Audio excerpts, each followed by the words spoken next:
봅시다 여러분. EBS 윤리 김성묵입니다. 시험은 보셨죠 여러분? 저 총평하려고 여기 지금 나왔고요. 여러분이 11월이 되면서 마지막 고2의 학력평가를 보셨을 텐데 뭐 고2의 학력평가라는 의미도 있지만 이제 고2 끝났죠 여러분. 이제 고3이 되는 건데 제가 하고 있는 학력 제가 가르치고 있는 생윤은 제가요 내년에 여러분 1년 동안 생윤을 책임질 선생입니다. 이 생윤이라는 과목은 대부분의 학생들이 많이 선택하시고 이건 뭐 거의 기본 과목화돼 있죠. 이제 생윤은 거의 뭐 무조건 기본적으로 하시는 생윤 스타일이 너무 싫어를 제외한 한 40% 제외 한 60% 이상이 생윤 선택하시니까 거의 기본 과목이 돼 있는데 그 생윤의 마지막 고2 시험에서 어떤 게 나왔나를 좀 체크를 해볼게요. 근데 결론적으로는 여러분 먼저 결론을 말씀드린다면 총평이라는 게 그렇게 좀 필요하지는 않은 것 같아요. 무슨 말씀이냐? 이게 뭐 평가원에서 낸 거에서 이게 뭐 수능에 나오거나 뭐 직접 연관되진 않잖아요. 근데 기본적으로 어떤 것들을 좀 조심하자라는 거 우리가 눈치를 좀 챌 수는 있어서 이걸 분석해 보면서 이 수능과 평가원의 문제를 한번 예상해 보는 그런 의미로 생각하시면 될 것 같아요. 자, 와볼게요. 자, 이번에 시험은요, 여러분, 출제 범위를 보면 1, 2, 3, 4, 5단원까지 이렇게 등장했어요. 5단원까지가 끝이냐? 그렇진 않아요, 여러분. 6단원이 있는데 6단원은 지금 범위에 들어가지 않은 상황이고요. 문제를 보시면 알 수 있는데 선생님, 단원별로 똑같은 숫자의 문제가 나오는 건 아니에요? 그렇지 않아요. 많이 나오거나 적게 나오는 파트가 있습니다. 그런데 그럼 많이 나오는 게 중요하겠죠 여러분? 적게 나오는 게 덜 중요한 편이라고 얘기할 수 있겠죠. 근데 보면 여기 6문제네요. 여기 5문제네요. 선생님 그럼 3단원이 제일 중요해요? 완전 제일 중요해요.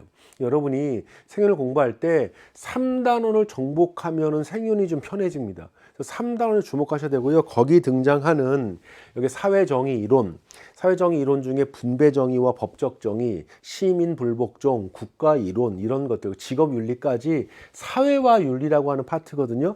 이 파트를 여러분이 열심히 하셔야 돼요. 제가 그걸 해설 강의를 통해서 한번 소개시켜 드릴 거고요.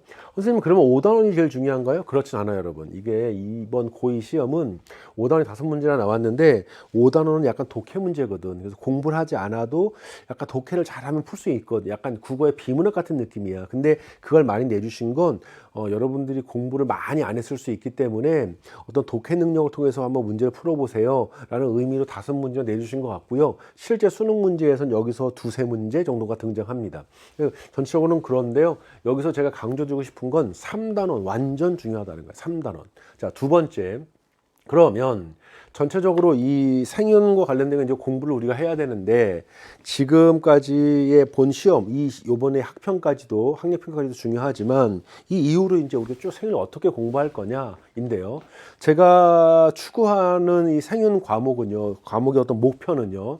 여기 제가 써놨죠. 여러분 수능도 척적, 상식, 교양도 듬뿍 이렇게 말씀을 드리는데 우선 제가 수능을 잘 보게 하지 않으면 그런 의미가 없는 거겠죠. 그래서 수능을 철저히 분석해서 특히 우리 EBS의 수능 특강이나 완성에 있는 내용을 잘 이해하시면 잘 볼 수 있잖아요. 연계 교재 거기서 나오고 아시죠? 그거다. 그러니까 그 파트를 제가 1년 동안 수능 특강, 수능 완성 열심히 분석해 드릴 겁니다. 여러분에게 만점을 선사하도록 제가 따라오시고 제가 하자는 것만 하면 우리 다 맞을 수 있어요. 근데 이 수업을 통해서 그렇게 수능만으로 끝나는 게 아니라 생활과 윤리잖아요.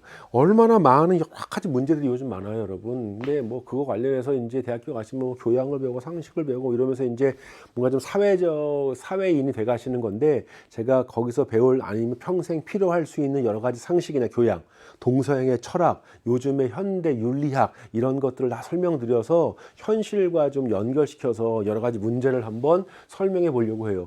우리 불평등 문제, 집값 문제 뭐 이런 것 때문에 요즘 뉴스도 많이 나오죠. 그런 것도 여기 다 들어있습니다. 그래서 제가 하는 수업을 통해서 여러분 같이 고민하시면 여러분이 TV의 토론 프로 보시면서 웃어질 수 있을 거예요. 내가 다 아는 얘기고, 저 논리는 문제가 있고, 저분의 생각이 맞는 것 같은데, 이런 것들 여러분이 비판적으로 볼 수 있는 시각도 저는 키워드리려고 해요. 그래서 저는 모토가 수능도 척척, 그 다음에 상식과 교양도 듬뿍입니다. 그걸 제가 가르쳐 드리는 생윤을 가지고 해결할 수 있다고 생각해요. 근데 공부를 어떻게 하는 게 좋으냐? 기본으로 돌아가야 돼요, 여러분. 기본이 가장 중요합니다. 기본, 이건 다른 말로 하면 개념으로 돌아가는 거예요. 이 수능 전날까지도 가장 중요한 건 뭐냐? 개념이라고 말할 수 있고요. 그래서 지금 선생님들이 또 저도 수능 개념이라고 하는 수업을 이미 시작하고 있거든요. 여러분들 그걸 올 겨울방학에 꼭 완성해내셔야 돼요. 그래서 완강하셔야 됩니다. 제가 이벤트도 해요. 완강하면 어떤 선물 드리겠다고. 여러분도 꼭 참여하셔서 그 개념, 기본의 내용을 꼭 완성하는 이번 겨울이어야 돼요. 이거 꼭 약속하셔야 됩니다.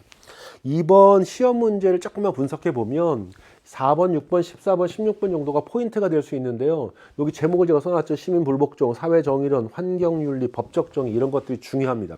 제가 이걸 학력평가 해설 강의하면서 좀 자세히 설명해 놨거든요. 보시면 되고 거기서 제가 뭐 탑3 뭐 이런 얘기 하고 이제 그럴 거예요. 그거 보면서 제가 중요하다고 하는 파트를 꼭 기억하시고 아 이런 게 중요하구나를 지금부터 차근차근 알아가시는 거죠. 성윤을 알아야 돼요, 여러분. 알아야 정복하잖아. 저랑 같이 한번 알아봅시다. 정복합시다. 우리 수능 개념 수업에서 만납시다. 아셨죠? 약속. 고맙습니다. 수능 개념 수업에서 봅시다.